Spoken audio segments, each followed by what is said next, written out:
Everybody knows that I'm breaking down. Everybody knows I ain't faking now. Everybody knows my heart's vacant now. Yeah, she hates me now, I made mistakes, but now I don't ever wanna be alone. I don't really ever feel at home. On my own, in the zone, that's the only way I know. Feeling low, about to blow back up. Here I won't ever let the doubt creep in. Gotta pop a couple more aspirin. I don't think I'll ever let you in. Easier to break it off as friends. I don't really understand myself. I don't really understand, need help. I don't wanna be left on the shelf. Couldn't even hear me if I yelled. It's so cold outside, I'm alone, I'm alright. It's so cold outside, I'm alone, I'm alright. It's so cold.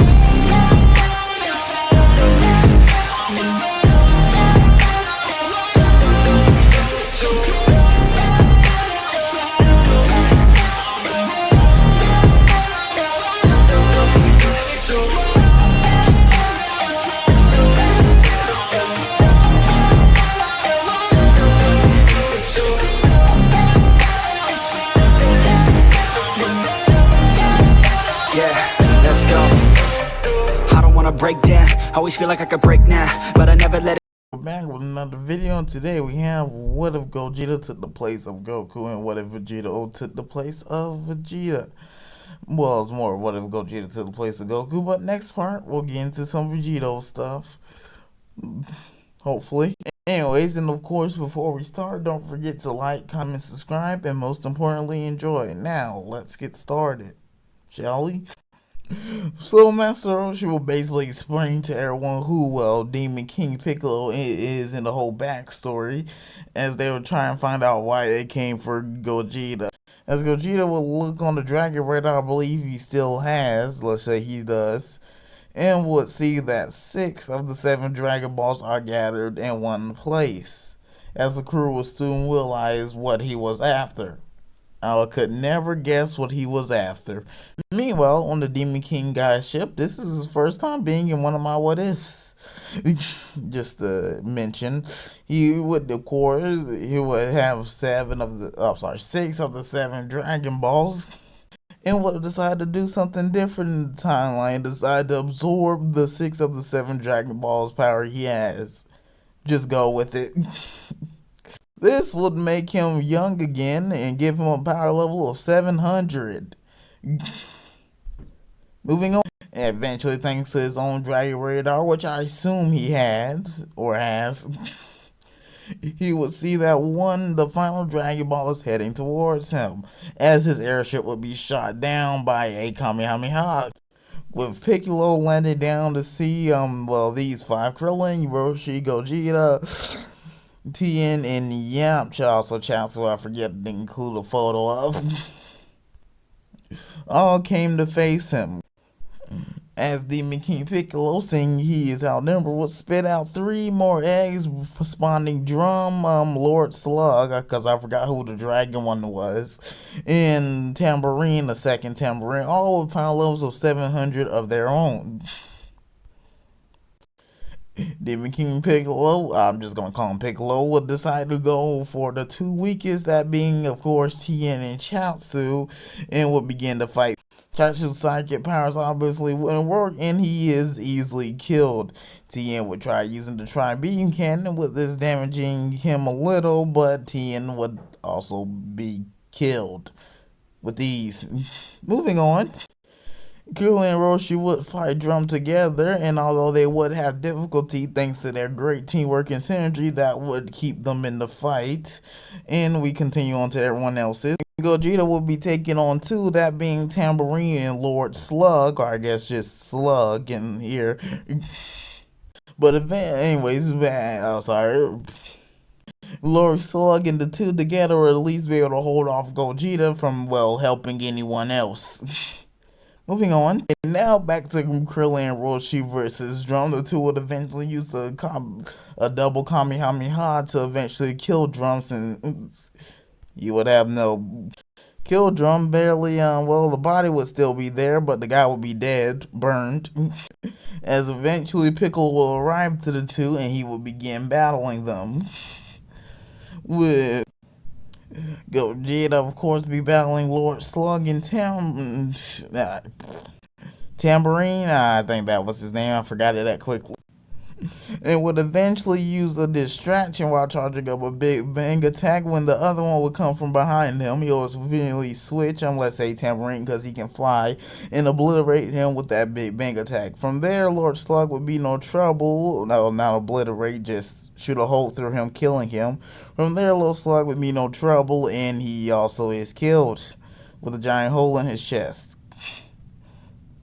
Of course, this would leave Demon King Piccolo all alone, and Vegeta would have helped to arrive to help Krillin and Roshi. They will all begin to battling King Piccolo, Demon King Piccolo. As with the three corpses still being there, Piccolo would absorb the three corpses of his offspring. So are these demons technically genderless? And would gain a new power level of 1500. Just meaning he would have classed the three fighting together and would divide and conquer, as he would eliminate Krillin and Roshi, axing them off. Of course, this will enrage Gogeta, seeing as his master and friend are dead, as they build up power from inside them that hasn't awakened during this entire what if would start to awaken. I wonder what it could be. As Gogeta's, well, his hair is already raised up, so his pupils will go green. I forgot what color Broly's went, whatever the Ikari color was. And he would gain a new power level of 9,200. My friends, it's over 9,000. Okay, I'm not gonna go there.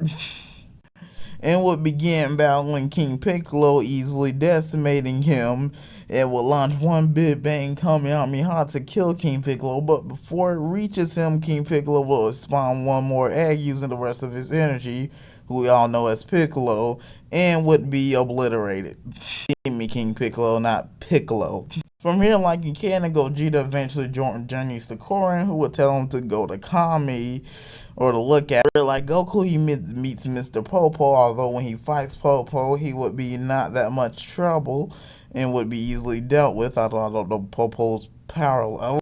And eventually, Kami would, of course, restore 6 of the 7 Dragon Balls that would have turned from stone from King Piccolo absorbing them. And, of course, Gogeta would go under Kami's training.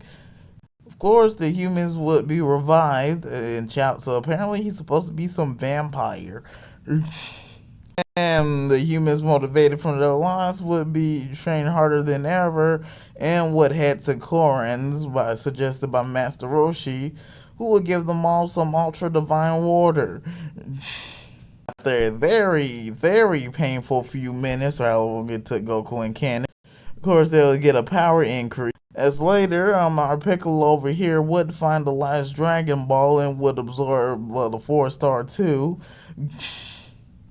and would gain a new form of his own. Moving on, we'll call him Omega Piccolo. That's all this image decided to put it in.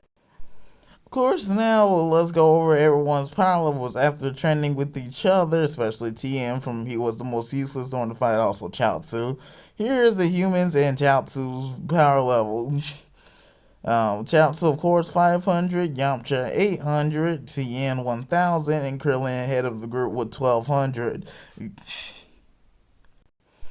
Piccolo, of course, Piccolo, the Machian, or demon at this point, with a power level of 1600, and to Gogeta's training, of course, he would train in time chamber like Goku itself, for he would be able to, well, maintain being in there for much longer, and would mainly work on Ikari, transform into that form, and so would gain a power level of 1600. Like Piccolo. Moving on. So the events of the 23rd World Martial Arts Tournament basically remains the same. Most of them basically remain the same, except for since there is no mercenary Tao, since he's vaporized. That means Chaozu would make it into the tournament. Meaning that Chaozu would be the one to fight Tien, and this would be basically a one-sided fight, with Tien being leagues ahead of Chaozu. So a ring out for Chaozu, and Tien wins. Another thing would change when Shin, who's Kami, would fight Yamcha. Yamcha would easily be able to take him like in canon. Although being much stronger, he'll actually be able to knock him out or give him a ring out. Meaning that Yamcha moves on. Of course, when Gogeta would fight Tien, their fight would be it wouldn't be that different from theirs in canon, but it would be less of a domination. Tien, like in their first fight, however, would use his key coho with 4 arms, which would actually this time force Gogeta counter with, or did he do that in the last part? And actually cause a beam struggle with Gogeta's Kamehameha. But Tien would lose the beam struggle and be knocked out. Gotta have some knockouts here. Another difference would be Yamcha would be facing Piccolo, and Piccolo would be Yamcha to the ground, getting a knockout of his own. Moving on to the finals, everyone. First, we have the battle that's been hyped up for this entire part: Piccolo versus Gogeta. Of course, two step in the ring, taking off their weighted clothing, and the battle starts between the two. Of course, the normal back and forth with each of them getting some good blows in. As eventually Piccolo would use his giant form to get even better blows in, as Gogeta would eventually find the giant form's weakness and get some good blows of his own in. I love this. As Piccolo would turn back to normal and would access his new form, with Gogeta accessing his also new form Ikari and Omega Piccolo. Of course, the two will resume their fight, with the ring being all but destroyed at this point, although I still have it there. And eventually the two would get into use a beam struggle with Gogeta targeting up a Big Bang Kamehameha and Piccolo. Wait, did I say Piccolo Gogeta? Big Bang Kamehameha and Piccolo a Masenko or Omega Masenko, with the two attacks clashing. As both attacks being completely even, as Gogeta would eventually have an idea, which was to fly straight through the blast, although it hurt a bunch, just to say the least, probably obliterating the last of clothing he would have. And once up close would fire point blank Kamehameha, which would be able to knock out Omega Piccolo. And from here, the rest of the tournament basically goes as in canon. Rest of the arc. And with that will end off the Dragon Ball portion of this. Hopefully you guys enjoyed my first time doing Dragon Ball. And of course, don't forget to like, comment, subscribe. And most importantly, hopefully you enjoyed. And see you next time, where we'll be covering Z, but Vegeito's side of stuff.